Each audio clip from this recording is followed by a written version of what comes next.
Yo, welcome to T.I.G, the Irish Gaijin Review, episode 6, 7, 8. I'm not even sure anymore. I'm not even sure. All I know is this is the most talked about, most listened to, most looked forward to, most appreciated podcast this side of the Fallout Meltdown Divide. John's helping shit over on that Fallout podcast, but you still have to up the game, lads. Want to catch up with the Irish guys, and we're here reviewing episode 3. Quick shout out to Uncle J's Juicy J's Rolling Skids that I'm currently using. Blueberry flavour, should be a good one. So yeah, obviously being from Ireland, really appreciated the beautiful images of this fair emerald oil that SS and Man put together. These kind of abstract, related to but not really related to FWA Fallout going ons in the intros are pretty cool. It's unique, it sets it apart. This one was a good one, and also I liked that this one actually seemed to serve a little bit more of a purpose than the previous two, setting up unit and by the way, lads, there just isn't a Patrick living on Inishbofane that isn't called Paddy. Like, he dropped this Patrick shit, lads. He's Irish, he's Paddy. That's it, man. But anyway, yeah, nice little setup, and I think it's kind of cool to see you getting a little bit of a spotlight here. I know she got TV time in the build up to back of business, but like nobody, it was hard to kind of care what was going on, if I'm being honest, because we knew like the payoff was going to be a story match at BIB. I'm expecting Fallout 6 to feature Yona heavily, and hopefully in a big time match, maybe a next match with Jay. That'd be pretty cool if he's still job. So yeah, the usual theme song. Yes, yes, y'all. Love the theme song. I'll never not give it a shout out. Yeah, I think it was noted in the first show that JLW and Price were maybe a little bit. It could have been anyone at the boot, I think, was some of the comments made for parts of the show, but I think like that was addressed on the last Fallout, and here, like from the off, it's Price and Baby. You know who's who. Obviously, that's the strength of when Man or SS are actually writing. But yeah, I think in this show particularly there was a good job done with continuing that character threads throughout. Lads, come on, just fucking get rid of the fucking spoilers. It looks shit. It looks shit. Just listen to T.I.G. Everyone knows that T.I.G knows best. Come on, just do it for me. This is an open plea to SS. Get rid of them spoiler tags, man. Come on, you're better than that. But yeah, thought it was actually quite unusual that Meltdown kicked off with a match and Fallout opened with a promo. But given what the promo was and the context, I think it was the right decision. I thought the little stare down between Gabs and Nova was cool, and yeah, as for the match itself, I had Conchu, not by like a fucking great amount, but I had Conchu in the promos. Not that I graded, but me myself, if I was grading, I would have had Conchu. I agreed with the result, let's just say. I think it's time to stop talking about Conchu as a dark horse in this tournament. He's the final four. He's as good a chance as anyone of winning it really now when you look at the field. I won't play spoiler. Everyone knows the results, but he's as good a chance as anyone. And to be honest, I think low-key that if I was Kennedy or MVH, I think there's other potential winners that could cause a bigger threat individually to one of Kennedy or MVH, but I think Conchu is the overall biggest threat to either of them, if that makes sense. I would say I'd listen back on that to see if it makes sense, but like we all know I'm not gonna do that. So yeah, hopefully that lands and that hits the mark.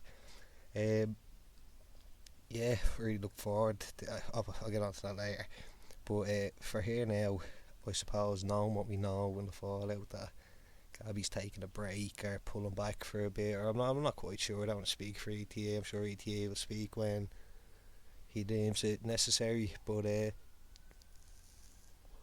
yeah, let's just talk about Gabs for a minute, man. Like, so if I'm right, if I've done my research correctly, Gabs since Desert Storm and the Sunny title match has only lost to, until this tournament, had only lost in the CC and to Nova Diamond. That's pretty sick. That has to be one of the best win-loss records or streaks or whatever you want to call it in the Fed in recent years. And I don't think bowing out of the tournament has anything to do with Gabs taking a little break. I think ETA just is probably taking a step back, trying to fucking lock down where exactly he's gone with this angle, because this angle's great that he has running with Gabs, but I don't know if he has an end game. I think he said he's just enjoying the story and writing it week to week, which is fine, but sometimes you need to just take a step back, reassess, say like, what do I want to do? Like, I know myself and Shake done that after I lost I think it was 4 in a row last year I lost. And we said, right, let's take a step back for a bit, reassess what we want to do, and kind of like, when you have that clear target, I think it makes promo a lot more easier, promoing towards the target. But yeah, look, Gabs would be badly missed even for the month on Fallout. It's a blow to the star power, in my opinion. Gabs is somebody that you have to put something good out, something really good out, because like Gabs is guaranteed to put out a certain level, and like what she did this week, and Conchu was up to the task, and yeah, Conchu, like, he's no longer a dark horse, and Gabs, I'm quietly confident will be back. MVH coming out and having her promo, and I kind of say she's got to be here, she's allowed, she'll take advantage of it. Kind of the remarks to Nova, yeah, MVH just doing MVH things now. I always enjoy the segs, always adds to the show, and yeah, keeping that catchphrase going. Take my hand. I loved these. I'll just make one quick note of these. I loved the down the middle, like, kind of commercials running throughout the night. I think it was very immersive and like kind of reminiscent of a bygone era where this kind of shit used to happen. Like, we've been seeing it with the Heineken ads and stuff like that. But I really enjoyed this one.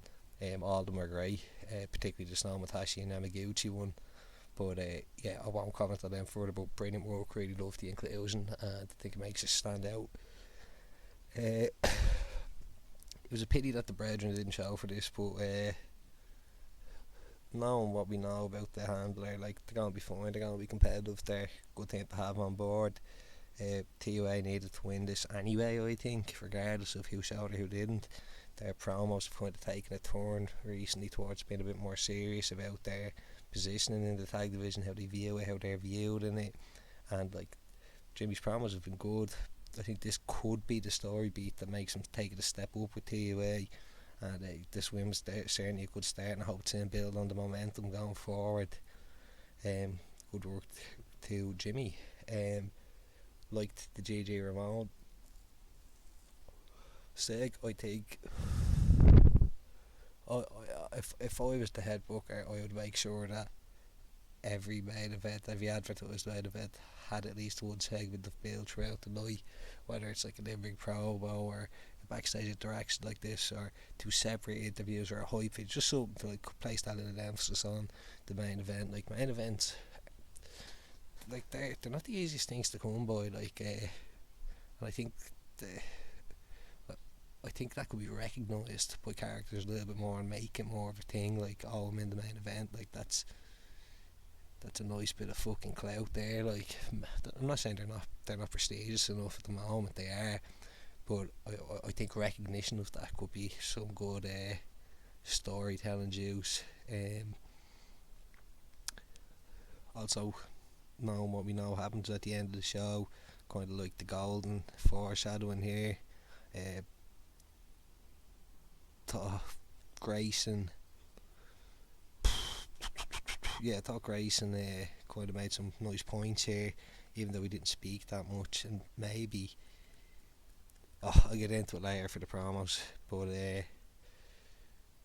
yeah, obviously this the boys SS and Man have said that there's going to be like kind of a peel back on the results for some guys, so they can allow for interviews like this.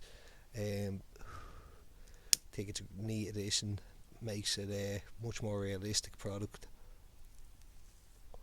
or much more realistic as a product. I don't even think that was a sentence I just said. Sorry, I was just in the middle of lighting this. But hold on 1 sec. But yeah, nice that's Christian Quinn. I think Colin Chew has a good character for speaking and going into his monologues. It doesn't necessarily need an interviewer, but the inclusion of Quinn there as the interview, who has obviously had a real close involvement in on the Peacock and Toner things, it just kind of adds a little kink. Yeah, and honestly, this is a breakout shit for Colin Chew, more so than the X shit and all that, which was great and all.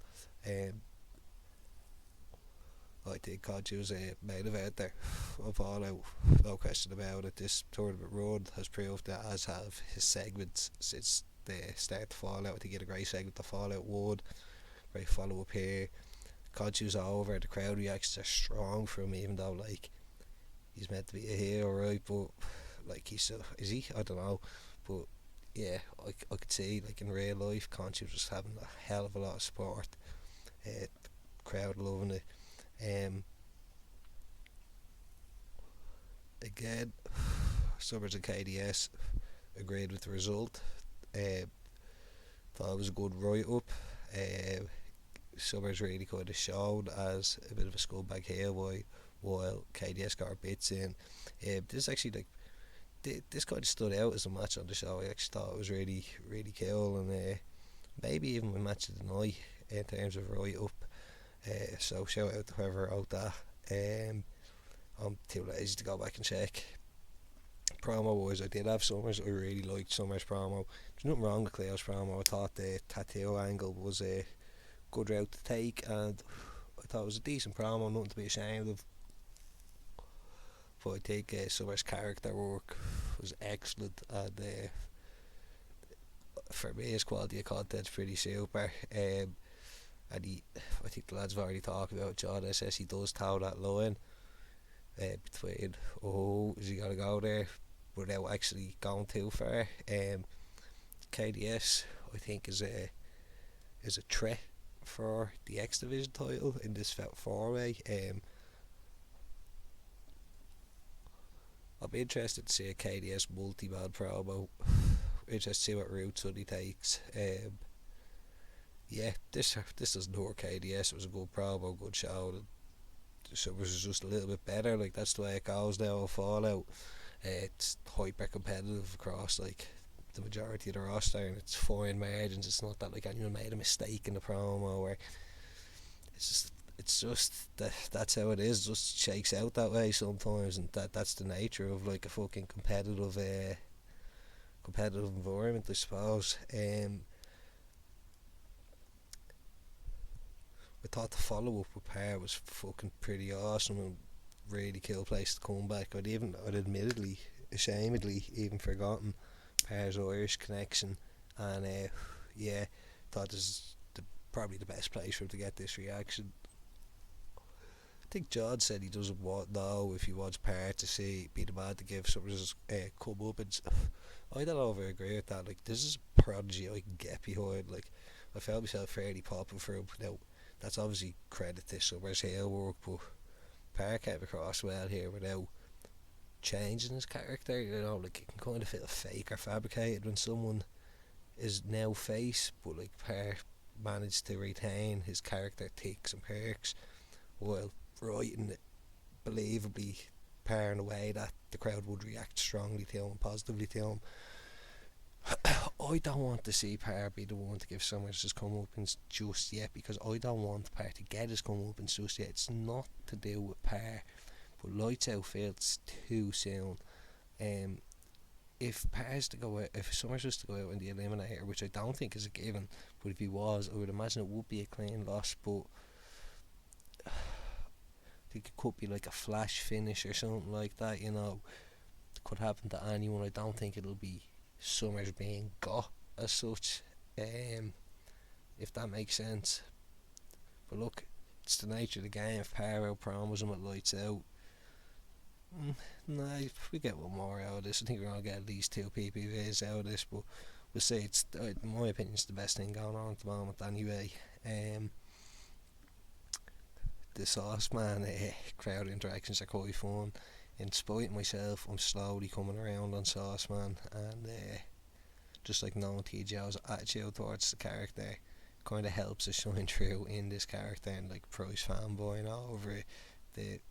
The fucking pink filter from the Lighthouse was a fucking really cool entrance, probably my favourite entrance of the night. The match was I'm not gonna say great, like it's not like a 5-star match, but it's like close enough to 5-star entertainment, which is quite remarkable considering one of the competitors is Sauce Man. But yeah, just did what I had to do. I thought it was some pretty good shit. Yeah, look, TDL's also promo was fine, but Uncle put out a fucking banger. I don't know if that was like a kind of warning shot to guys or what he was intending to do there, but yeah, if you get the chance, read that promo. It's a breeze to read and it's quite funny. I laughed numerous times. I loved the Uncle pre-match promo, especially number 6, GG for the win. Like, I just, ever since John said it on the podcast, I can just hear it in his voice all the time now. I'm digging all this character work, and Uncle kind of saying like what's motivating him to be a champion, and I agree with a lot of what you're saying in relation to like what Uncle's character has been established to be. That Black Widow wrestling shit is fairly hype, and I also love the announcement for Fallout 6. Like, that's like the possibilities there. So let's say, right, we've got MVH and Diamond against, well, the obvious ones out of the way. Could be MVH and Diamond versus Golden Rock. That's a fucking huge match. The world champion, the Golden Rock, against the World Tag Team Champions. It could be MVH and Nova versus TXR, which obviously with the Nova link, TXR, MVH's history with TXR, like that's a very interesting concoction of combustible elements in the one match. Could be MVH and Nova versus Summers, and like I think Summers would do something crazy like big fucking Per. I think Per, as in Per beating Nova and Per's beating MVH, obviously I'll link it in. That would be fucking nuts. Conchu's the wild card. Who does Conchu pick? Like Uncle maybe. Then you've also got to think how you could run all them match combinations, but with Kennedy and Nova, like that's there's some fucking nuts history in the ring there. Like it could be Kennedy, Nova, Golden, Ramon in the one ring. Like I think this is a big match with a pretty cool like slip attached, and to be honest, I think it gives you even like more motivation to want to win the Eliminator beyond the obvious reward that's there. The Gauntlet match was pretty cool, especially the winner knowing what we do from the El Demente podcast Fallout review thing. I won't put that spoiler in just in case people haven't heard that yet, But yeah, El Demente, known as Motivate. Go and listen to the podcast. Can't talk too much about it here. But yeah, I think this guy might have more motivation than most to try and do the 5-0. And obviously, putting Steel Grimes out again. I think SS said it's going to be a recurring bit, but it's fine. It's good having guys like Grimes and Cities out there that can be competitive and not like actual jobbers. Like, they're going to put up a promo that'll be fully graded, and yeah, it's legit. Like, I'm pretty sure, correct me if I'm wrong, like, I think Steel Grimes could have won this match if he had the most amount of promos, the highest score in the promos.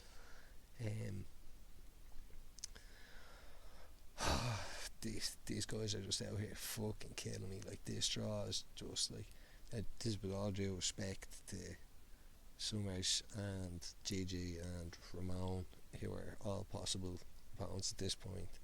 I just didn't want Conchu. I won't play games. I've got a fucking fairly solid promo idea down. It should evolve from the skeleton into the promo itself proper now over the next day or two, and hopefully post it on Thursday, I'm hoping. But yeah, it was a struggle to come up with an idea, and it's a first time match, and like I said earlier, it's hyper competitive. This is just the nature of the game. Can't call the other semis myself, Summers versus GG or Ramon at this point. But yeah, look, who's to fucking say at this point though? All I'll say is I'm definitely coming. I'm definitely coming. I'm gonna give it everything, but I'm sure all the guys are at this point. Oh fuck, I just realised I kind of bleeding. I suppose everyone, I kind of spoiled this next bit, but everyone listening knows the results by now. I love the entrance. Man done all this, so all credit to him. I loved Toner coming out to them with the sickness like he did at the warehouse, and smashing the point of Guinness off the wall. I loved the little touches of like the Toner chants kind of breaking through a little bit louder and shit like that. Obviously Queen on the table, continuing on that Queen Price commentator sort of storyline, which I like. The match was fun, it made sense, it was logical. Really happy to get the win. I thought man put out a quality promo. Was a bit worried about mine, but it seems it went over well, so yeah, I feel lucky to have won this match. But yeah, I was happy with what I put out. Really happy with the write up. I thought, I think man has a good grasp on town. Like, just simple things like when the bell rings and he's announced the winner, he just screams at the top of his lungs into the sky. Like, yeah, it's exactly how I would have wrote it. So that's the biggest praise I can give man. And it's going to come to light soon, but man's been sick. Like, man's promos have been top of the range. He's just been desperately unlucky. I think his grade average is like the highest on Fallout anyway since BIB. He just been so fucking unlucky. But yeah, look, we all know Peacock's going to be a world champion, maybe even before BIB. But yeah, moving onwards. This was another down the middle thing. Main event. Oh no, fuck, it's not. I got mixed up there with the Vegeta Super. Like, guys, this is why you can't have the teams and spoiler tags. I just fucking read Vegeta Super Saiyan team. I was like, oh shit, I think that's Gigi, isn't it? But when I seen the video, I knew it wasn't. Like, like, just bad production really. But yes, Lux versus the Bad Boys boy band. Lux Brown was well enough to beat this. It was an enjoyable squash match. Fine, keeps Knox looking strong. I kind of like the TUA coming out and reforming the Afflicted Alliance for perhaps in the face version. I think that could be something fun for the three guys to do. Kind of feel a bit bad for Owen B. He's wasn't lucky with the Garcia shit, and then how that feud kind of was built until his comeback. Then Garcia obviously leaving, kind of took a bit of gloss, not took the gloss off the win, but it wasn't maybe the main talking point that it should have been. The focus was maybe on Garcia's leaving rather than Knox's winning. then he's got this kill shit with Gavs down, which I'm sure they'll pick back up on, but ETA's now for personal reasons taking a break. So I'm happy that Knox is getting this X title match, and don't kill me uncle, I'd love to see Knox win it, because I think Owen B deserves something for everything he's put in recently and how much he's improved. So now, no, we're not in the main. Oh well, it's okay. It's a Toner Quinn and Rondo promo, so we'll allow that. Rondo Peacock's a big match. I fucking really hope. Shake, if you're listening, bro, don't shit talk me. Show up like you're saying you will. Peacock 3 losses in a row. Do it. Get it done. But yeah, just cool to see this continued build, and I think Peacock, Rondo, Price, Queen, all them guys, they're kind of very much so entrenched and involved with one another, whether they want to be or not. And obviously this is going somewhere. Yeah, main event time. This was a kill match. Really kill match. I thought we were going to get the 4-minute warning. I just want to check to make sure we didn't. I'm nearly sure we didn't. No, we didn't get it. I knew we didn't get it. I thought we probably could have, given the 2 promos.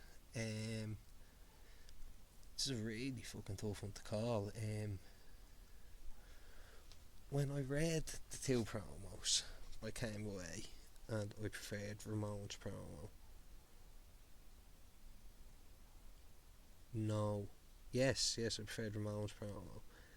And then when I was doing my grades, I think I might have had like GG by a hair, or vice versa, one way or the other. Either I read them and I felt Ramon had won, and when I actually sat down on the grades, I think it was like 0.25 to GG, or no, actually I think it was the other way around. It was fucking close is what I'm trying to say. I think like there had to be like less than half a point in this. I think this was GG's best ever promo. I think I had GG clocking in at like 33, 34 maybe. Ramon was right there with him as well. Like Ramon's promo was excellent. It was very good. But I was expecting that. I was expecting Ramon's promo to be that good, because it's kind of what I expect from Ramon now. On this run he's on, I go in expecting all his promos to be 33, 32, 34 without even reading it. I know Grayson's capable of that, and he's shown glimpses of it before, but this is the first time like I read a Grayson promo. I was like, whoo, this is going to be a high score. He's broken that kind of 31, 31 and a half, 32 ceiling that anytime I graded this promo, she seemed to be kind of caught under. I think Ramon is primed to win this tournament. I think he is the best Arsenal, the best set of skills and he's the most motivation to do it. I think he has been the best in the one-on-one situations. I think he will beat Summers just about, and I think in the final it doesn't matter if it's me or Conchu. I think Sean, the way he's writing now and what the story he's going for now, will win in the final against anyone. I just think he will. Now look, if the cards fall and I get there, I'll be down to, I'm sure as Kid will be down my utmost to stop that. But if like I had to pick a winner now, I'd say Ramon's best suited to do it, best situated to do it. But I thought Grayson really showed out here, and I think if people read that promo again, they're going to be made a believer and really, really want GG to come back sooner rather than later. And I thought the ending was 10 out of 10. The Rotten Gold and Ramon, the Rotten Gold being Ramon's cheerleader, just perfect writing, perfect character development, and like I just said, like just reading the last line here, golden, I fucking told you so. Yeah, I think that could be true. Ramon's hot as fuck right now. So yeah, fucking tops, lads. Great show. Great show. Um, yeah, the fucking Fallout clears was brilliant as well. Although I noticed nobody predicted Toner as their winner of the Eliminator tournament. Noted, guys, noted. And yeah, good to see T.I.G get a bit of follow up and a bit of shine. But yeah, super follow. Brilliant from start to finish. My prediction is Ramon will take the Eliminator. Obviously, like I want to win it myself, but I'm not going to predict myself to win it. Just worried about Conchu first of all. Yeah, look, I've fucking very few complaints about this show except them fucking spoiler tags. I agreed with, like, I think all the results, most of the results anyway, and I thought this was a really well put together show that suitably built hype for Fallout 4 in Freetown, Christiana, which is when I will chat to you next. Peace, guys.